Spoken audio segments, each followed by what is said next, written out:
Born in 1890 in Indiana, Colonel Harlan Sanders, the founder of Kentucky Fried Chicken, KFC, is famous not only for his chicken recipe, but also his numerous failures in life and in business.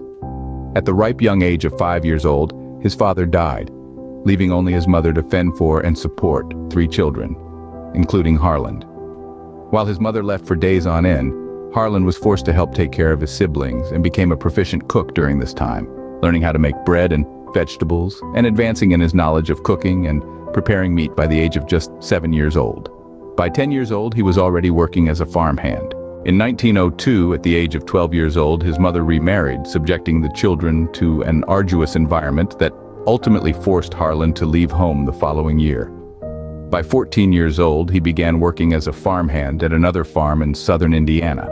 Sanders worked odd jobs for years, never really able to make anything stick. He owned a ferry boat company on the Ohio River, sold tires in Winchester, Kentucky, and later in 1930 opened a restaurant inside a Shell Oil Company-owned gas station in North Corbin, Kentucky, where he began serving chicken dishes. He was 40 years old at the time. In July 1939, he came to own a motel and a restaurant, which was destroyed by a fire just 4 months later. But it wasn't until 1940 when he began to finalize his so-called secret chicken recipe at the age of 50 years old.